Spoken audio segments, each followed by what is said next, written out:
दोस्तों आज की वीडियो में बात करने वाले होंगे डबल काउंटिंग क्या होता है, जिसको हिंदी में हम दोहरी गणना कहते हैं, और कैसे इस डबल काउंटिंग से हम छुटकारा पा सकते हैं, इसके बारे में आज चर्चा करेंगे। दोस्तों मैं ऋतिक श्रीवास्तव स्वागत करता हूँ आपका आपके अपने चैनल ऋतिक की पाठशाला में। तो चलिए दोस्तों ज्यादा समय ना गवाते हुए वीडियो को स्टार्ट करते हैं। तो चलिए दोस्तों पहले देख लेते हैं कि डबल काउंटिंग का मतलब क्या होता है। Double counting occurs when the value of some goods produced in the economy is counted more than once in the estimation of national income। यानी जब हम किसी चीज को दो बार काउंट कर लेते हैं अपनी देश की राष्ट्रीय आय की कैलकुलेशन करते वक्त, यानी नेशनल इनकम की कैलकुलेशन करते वक्त, तो उसको हम डबल काउंटिंग कहते हैं। एक बार इसकी डिफाइन हिंदी में भी देख लेते हैं।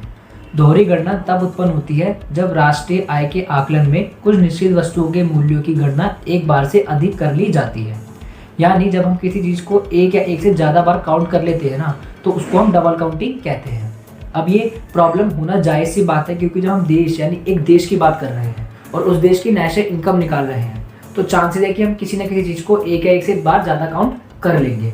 बट ये चीज़ ना हो, इसके लिए हमारे पास कई मेथड्स होते हैं जिसके थ्रू हम इसको रोक सकते हैं। तो दोस्तों डबल काउंटिंग को अवॉइड करने के लिए हमारे पास दो मेथड्स होते हैं। पहला आता है आपका फाइनल आउटपुट मेथड और दूसरा आता है आपका वैल्यू एडिंग मेथड।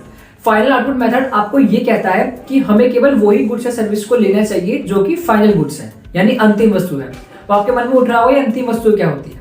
तो अगर मैं शॉर्ट में बताऊं कि फाइनल गुड्स वो गुड्स होती है जो कि दोबारा सेल करने के पर्पज से नहीं परचेज की जाती हैं, वो आपकी बाउंड्री लाइन ऑफ प्रोडक्शन को पार कर चुकी होती है। कहने का मकसद ये है वो व्यक्ति परचेज कर रहा होगा जो उसको आगे बेचेगा नहीं मतलब वो खुद ही उस गुड्स को कंज्यूम करेगा। लाइक प्रोड्यूसर भी फाइनल गुड्स परचेज कर सकता है और कंज्यूमर तो करता ही है। अगर कंज्यूमर कोई गुड्स परचेज कर रहा है खाने के लिए तो वो फाइनल गुड्स है, यानी उसकी वैल्यू को हमें फाइनल आउटपुट मेथड में लेना चाहिए। मान लीजिए प्रोड्यूसर ने एक मशीनरी परचेज करी, अब मशीनरी वो खुद के ही अपने बिजनेस फॉर्म में यूज कर रहा है, उसको आगे नहीं बेच रहा है, तो इस केस में उस मशीन की जो वैल्यू होगी ना, उसको भी हम देश की नेशनल इनकम में काउंट करेंगे। आई होप आपको समझ आ गया बेसिकली फाइनल आउटपुट मेथड में आपको क्या लेना है। जबकि वैल्यू एडिड मेथड आपको ये कहता है कि आपको जो वैल्यू एडिड किसी प्रोडक्ट में की गई है ना, केवल आप उसको ही लेना। आप इसको एग्जांपल के तौर पे समझ सकते हैं। मान लीजिए आपके सामने जूता है। अब ये जूता एक प्रोड्यूसर ने बनाया होगा और अल्टीमेट कंज्यूमर तक पहुंचने तक इसको बहुत सारे लोगों के हाथों से गुजरना पड़ेगा, तो हर व्यक्ति अपनी कुछ ना कुछ कमीशन इसमें ऐड कर देंगे। तो उन सारी कमीशन को आपको ऐड करना है, तभी जूते की वैल्यू निकालनी है और उसको नेशनल इनकम में इंक्लूड करना है।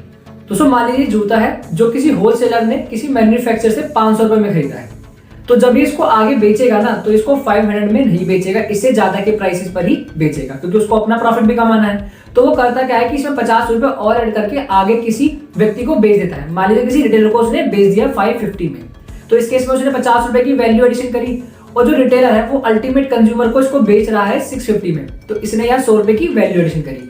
ये मेथड आपको ये कहता है कि वो गुड जितने की बनी है पहले 500 रुपए ले लीजिए, प्लस 50 रुपए की जो वैल्यू एड हुई है वो ले लीजिए, प्लस लास्ट में जो रिटेलर ने कंज्यूमर को बेचते वक्त 100 रुपए ऐड करा है ना, और उसको ऐड कर लीजिए। इसको ऐड करने का जो आपका प्राइस निकल कर आ रहा है ना उस गुड्स या सर्विसेज का, उसको आपको देश की नेशनल इनकम में इंक्लूड करना है। यानी आपको यहाँ पूरी प्रॉपर वैल्यूज को नहीं लेना है, आपको जो वैल्यू ऐड की गई है ना किसी गुड्स या सर्विसेज में, उनसे केवल उनको ही प्लस करना है और उनको अपने देश की नेशनल इनकम में इंक्लूड करना है, ताकि आप उसकी डबल काउंटिंग ना कर सको। तो आई होप आपको समझ आ गया बेसिकली कैसे डबल काउंटिंग को रोकने के लिए हमारे पास दो मेथड होते हैं।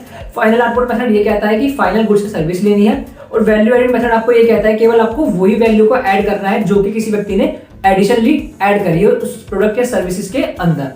तो अगर आपका फिर भी कोई डाउट आ जाता है तो आप मुझे कमेंट कर सकते हैं, मैं ट्राई करूंगा उसको जल्दी सॉल्व करने का। दोस्तों आपको वीडियो अच्छी लगी तो वीडियो को लाइक करें और चैनल पे पहली बार आए तो चैनल को सब्सक्राइब करना ना भूलें। मिलते हैं आपसे अपनी अगली वीडियो में, जब तक के लिए सीखते रहिए और सिखाते रहिए।